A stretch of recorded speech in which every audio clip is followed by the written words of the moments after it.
नमस्कार दोस्तों। आज हम बात करेंगे भगवान शिव के 5 कृत्यों और उनके महत्व के बारे में।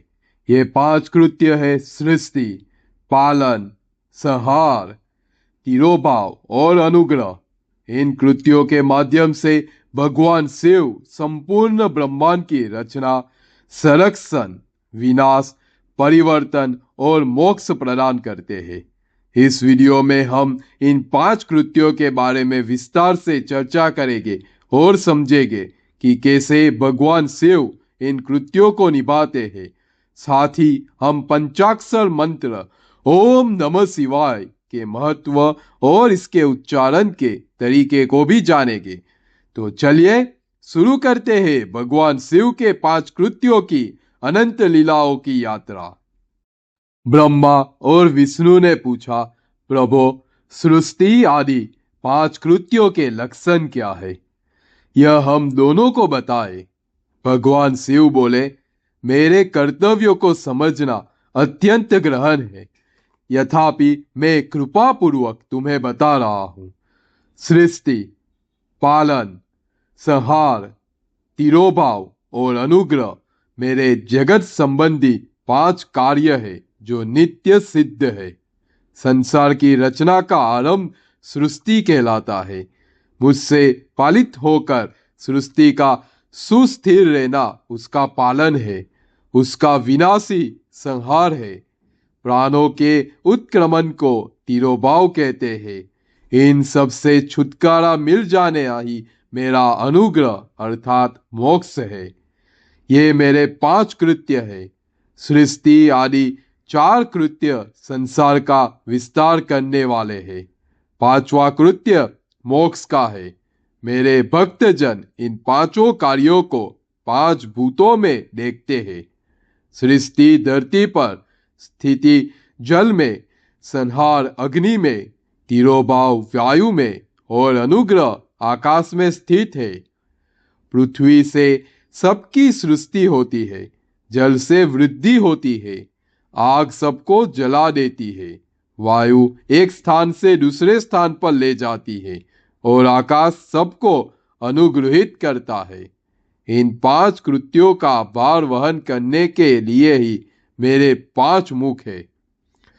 4 दिशाओं में 4 मुख और इनके बीच में 5वां मुख है।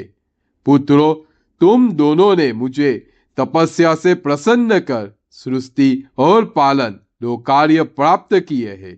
इसी प्रकार मेरी विभूति स्वरूप रुद्र और महेश्वर ने संहार और तिरोभाव कार्य मुझसे प्राप्त किए हैं, परंतु मोक्ष मैं स्वयं प्रदान करता हूँ। मैंने पूर्व काल में अपने स्वरूपभूत मंत्र का उपदेश किया है, जो ओमकार रूप में प्रसिद्ध है। यह मंगलकारी मंत्र है। सर्वप्रथम मेरे मुख से ओमकार प्रकट हुआ, जो मेरे स्वरूप का बोध कराता है। इसका स्मरण निरंतर करने से मेरा ही सदा स्मरण होता है। मेरे उत्तरवर्ती मुख से अकार का, पश्चिम मुख से उकार का, दक्षिण मुख से मकार का, पूर्ववर्ती मुख से बिंदु का तथा मध्यवर्ती मुख से नाद का प्रकटीकरण हुआ है। इस प्रकार यह 5 अवयवों से ओमकार का विस्तार हुआ है। इन 5 अवयवों में एकाकार होने पर प्रणव ओम नाम का अक्षर उत्पन्न हुआ। जगत में उत्पन्न सभी स्त्री पुरुष द्वारा इस प्रणव मंत्र व्याप्त है। यह मंत्र शिव शक्ति दोनों का बोधक है। इसी से पंचाक्षर मंत्र ओम नमः शिवाय की उत्पत्ति हुई है। यह मेरे साकार रूप का बोधक है। इस पंचाक्षर मंत्र से मातु का वर्ण प्रकट हुए हैं, जो 5 भेद वाले हैं। इसी से शिरो मंत्र सहित त्रिपदा गायत्री का प्रागट्य हुआ है। इस गायत्री से संपूर्ण वेद प्रकट हुए और उन वेदों से करोड़ों मंत्र निकले हैं। उन मंत्रों से विभिन्न कार्यों की सिद्धि होती है। इस पंचाक्षर प्रणव मंत्र से सभी मनोरथ पूर्ण होते हैं।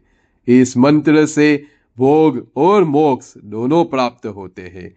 नंदीकेश्वर कहते हैं, जगदम्बा उमा गौरी पार्वती के साथ बैठे महादेव ने उत्तरवर्ती मुख बैठे ब्रह्मा और विष्णु को पर्दा करने वाले वस्त्र से आरक्षित कर उनके मस्तक पर अपना हाथ रखकर धीरे धीरे उच्चारण कर उन्हें उत्तम मंत्र का उपदेश दिया।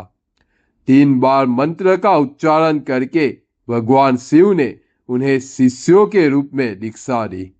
गुरु दक्षिणा के रूप में दोनों ने अपने आप को समर्पित करते हुए दोनों हाथ जोड़कर उनके समीप खड़े हो जगत गुरु भगवान शिव की इस प्रकार स्तुति करने लगे। ब्रह्मा विष्णु बोले, प्रभु, आपके साकार और निराकार 2 रूप है। आप तेज से प्रकाशित है। आप सबके स्वामी है। आप सर्वात्मा को नमस्कार है। आप प्रणव मंत्र के बताने वाले हैं तथा आप ही प्रणव लिंग वाले हैं। सृष्टि, पालन, संहार, तिरोभाव और अनुग्रह आदि आपके ही कार्य है। आपके 5 मुख है। आप ही परमेश्वर है। आप सबकी आत्मा है, ब्रह्म है। आपके गुण और शक्तियां अनंत है। हम आपको नमस्कार करते हैं। इन पंक्तियों से स्तुति करते हुए गुरु महेश्वर को प्रसन्न कर ब्रह्मा और विष्णु ने उनके चरणों में प्रणाम किया। महेश्वर बोले, आद्रा नक्षत्र में चतुर्दशी को यदि इस प्रणव मंत्र का जाप किया जाए तो यह अक्षय फल देने वाला है।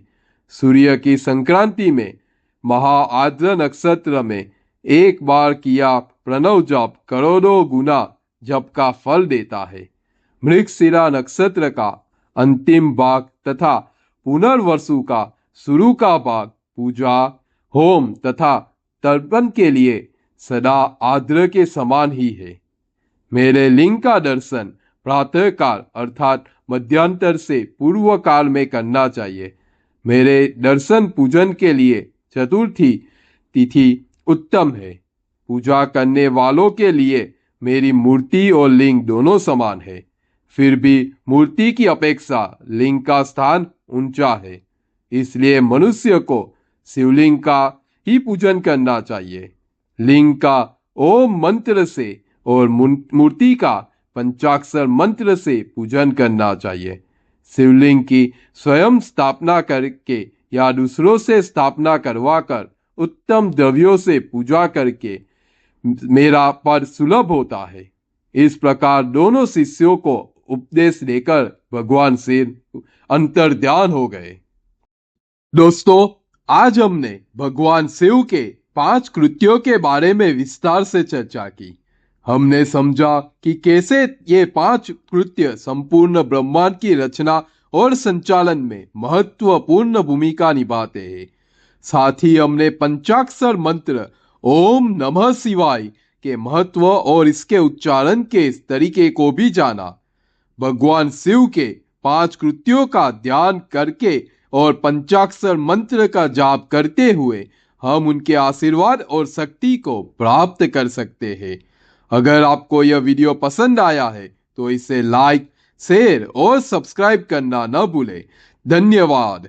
हर हर महादेव।